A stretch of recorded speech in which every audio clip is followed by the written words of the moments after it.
Waktu ini pula tumpuan kita kita berikan keutamaan kepada Karnival Pendidikan Negeri 9 2019 yang akan berlangsung pada 13 dan juga 14 April nanti. Dan bercerita lebih lanjut mengenai karnival ini, kita bawakan Yang Berhormat Haji Muhammad Taufik Abdul Ghani Adun Paroi juga selaku pengurus Jabatan Kuasa Bertindak Pembangunan Belia dan Sukan. Terima kasih YB bersama kami. Selamat pagi YB. Apa khabar? Alhamdulillah mencabar untuk minggu ni. Banyak yang perlu ditangani dan juga perlu dikerjakan. Alhamdulillah YB. Tapi sebelum itu kita bercakap dahulu tentang secara asasnya apa yang dianjurkan oleh Negeri 9 sempena dengan Karnival Pendidikan YB. Sebelum, terima kasih. Selamat pagi Malaysia. Sebelum saya mula panjang, saya ingin membacakan perbilangan Negeri 9. Okey. Lama kelamaan mendapatkan anak. Lelaki ada, perempuan pun ada. Sehari ada, sehari bernama. Sehari berhutang mak bapak. Hutang ada 5 perkara. Pertama, kerat pusat. Kedua, upah bidan. Ketiga, sunat Rasul. Keempat, khatam mengaji. Kelima, nikah kahwin. Jadi ini menggambarkan bahawa pendidikan itu sangat penting dalam masyarakat kita. Sampai orang Melayu ni sanggup berhutang untuk hantar anak mengaji. Jadi sebab itulah dengan adanya Karnival Pendidikan Negeri 9 yang akan berlangsung pada 13 dan 14 April 2019, hari Sabtu dan Ahad ini, bertempat di Maidin 2, Maidin Seremban 2. Jadi kita cuba untuk mengadakan karnival ini di mana anjurannya di bawah kerajaan negeri, di bawah seliaan Esko Pembangunan Belia dan Sukan dan juga dengan kerjasama Jabatan Pendidikan Negeri 9 dan juga Majlis Amanah Rakyat Negeri 9.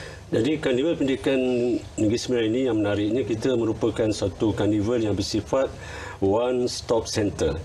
Yang mana kita bukan sahaja membawa institusi pendidikan untuk memberikan penerangan, tapi kita libatkan kaunselor terlatih daripada Jabatan Pendidikan Negeri 9 sebab pelajar-pelajar lepasan SPM ini perlu diberikan penerangan untuk melihat kecenderungan mereka, bidang apa yang sesuai.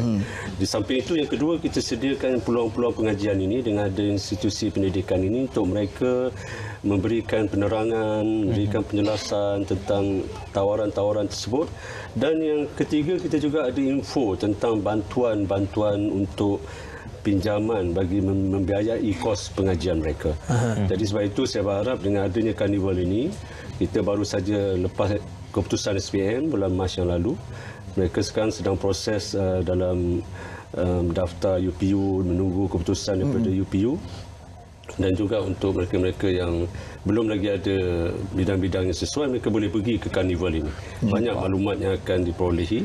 Dan insya-Allah perasmian penutup ini juga akan dibuat oleh Yang Amat Berhormat Menteri Besar Negeri 9, Yang Berhormat Datuk Seri Haji Aminuddin Harun, di mana akan ada majlis penyerahan tawaran-tawaran ini kepada pelajar-pelajar yang telah kata sempurna memilih dan mendaftar secara online bersama dengan pegawai-pegawai yang ada pada hari itu. Itu YB kongsikan juga perjalanan karnival itu pada hari pertama dan juga hari yang seterusnya.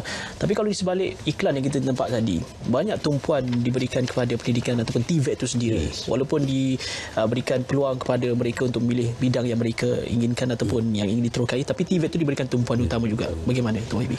Kita kena akui bahawa pencapaian pelajar-pelajar ini tidak sama. Ada mereka yang tergolong dengan pelajar yang cemerlang, ada juga yang sederhana dan yang orang kata kurang cemerlang.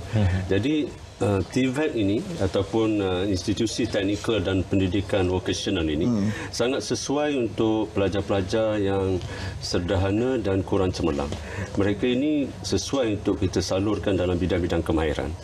Bidang-bidang kemahiran mereka yang minat untuk bidang orang kata kejuruteraan, membaiki kenderaan, membaiki motosikal, memasak dan berbagai lagi pertanian dan sebagainya, mereka ini boleh kita salurkan ke institusi teknikal dan pendidikan vokasional. Kita ada 16 institusi yang akan terlibat, di samping 10 institusi pendidikan di bawah Majlis Amanah Rakyat MARA yang akan memberikan orang kata hadir bersama-sama dalam karnival tersebut. Dan menariknya, kita ada ciri 4P disebut dalam karnival ini. 4P itu apa? P yang pertama ialah penerangan, terangkan pasal kursus-kursus yang ada. Kedua ialah permohonan. Mereka dah pilih mana yang mereka minat, mereka boleh terus memohon. Akan ada borang, ada pegawai yang akan membantu.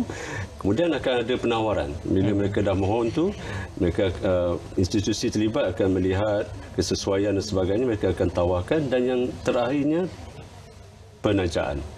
Jadi sempurnalah, mereka dah diterangkan, mereka telah memohon, dapat tawaran dan dapat juga tajaan. Jadi mereka dah boleh hadir ni selesai semua 4 perkara tu, dan mereka menunggu saja hari pendaftaran untuk mereka.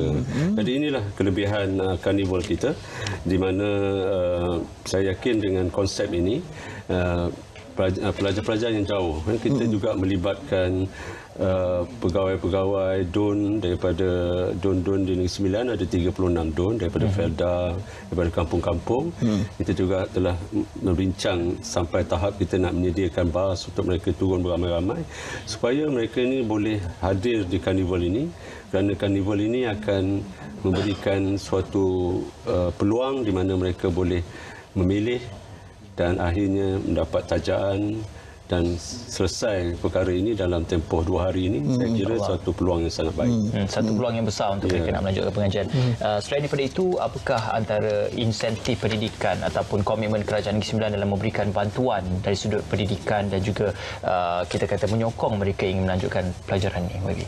Ya, sebab itu kita bekerjasama dengan institusi TVET ini dan juga MARA, kerana di sana kita juga telah menyediakan ruang-ruang pameran untuk penajaan, penaja-penaja, antaranya PTPTN, lepas tu kita ada Yayasan Negeri Sembilan di bawah Kerajaan Negeri Sembilan, kita ada MARA, dan kita ada Kolej Yayasan Baitul Mal, dan juga kita ada beberapa bank-bank komersial yang ada di Malaysia ini yang juga akan bersama-sama menawarkan penajaan dan sebagainya.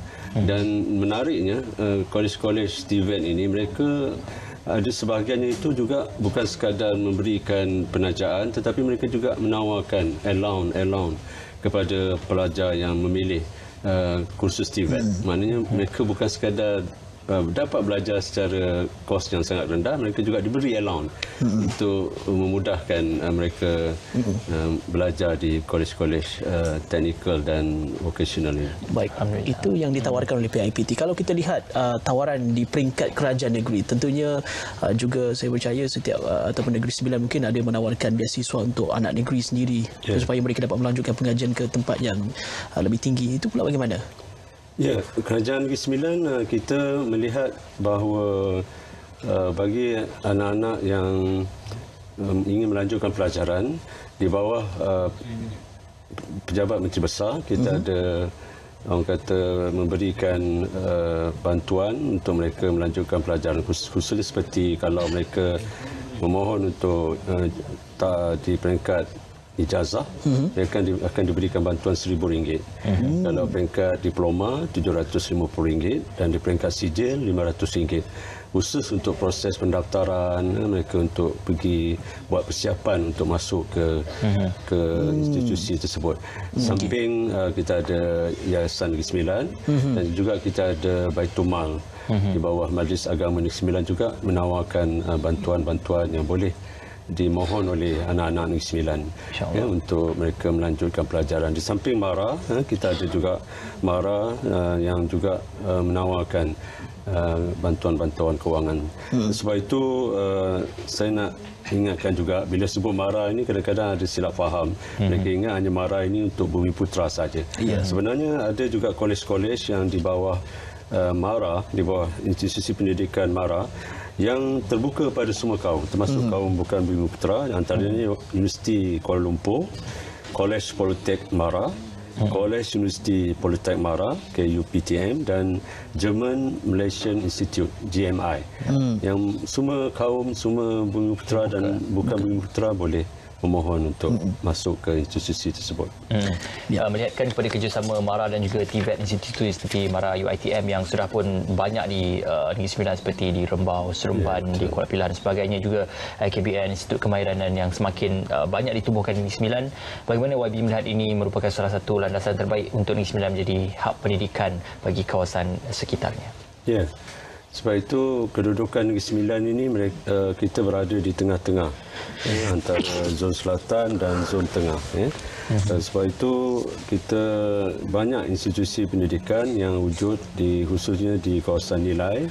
Kita ada USIM, kita berhampiran dengan banyak kolej-kolej swasta dan juga kolej di bawah MARA dan institusi yang lain. Jadi dengan cara ini memudahkan pelajar-pelajar yang berada di luar bandar untuk datang, dan dengan cara ini juga kita boleh menarik pelajar-pelajar daripada luar Negeri Sembilan. Sebab itu saya berharap bahawa peluang Karnival Pendidikan ini menunjukkan bahawa Kerajaan Negeri Sembilan komited untuk membantu semua golongan pelajar yang cemerlang dan yang kurang cemerlang pun boleh hadir, sebab kita tidak mahu ada anak muda atau pelajar-pelajar yang tercicir daripada arus pendidikan ini. Semua orang ada peluang pendidikan.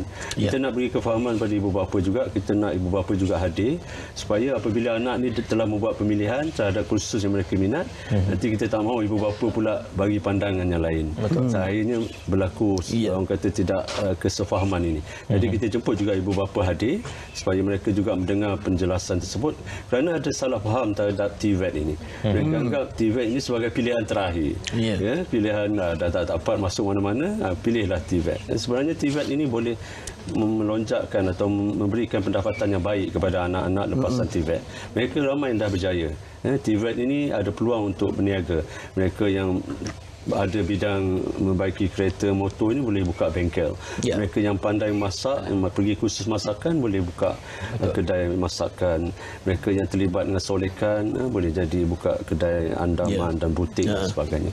Jadi jangan risau. Semua bidang ada masa depan yang baik, insya-Allah. Insya-Allah. Baik. Baik, terima kasih YB. Karnival Pendidikan Negeri Sembilan ataupun boleh kita ringkaskan sebagai one stop center untuk anda yang ingin melanjutkan pengajian ke peringkat yang seterusnya. Baik, terima kasih Yang Berhormat Haji Muhammad Taufik Abdul Ghani Adun Faroe, juga Pengerusi Jawatan Kuasa Bertindak Pembangunan Belia dan Sukan. Itu ada satu inisiatif di bawah Kerajaan Pimpinan Pakatan Harapan berjaya untuk merealisasikan hasrat bagi memajukan Negeri Sembilan ke arah sebuah negeri yang berdaya saing dan juga maju menjelang tahun 2019. Baik.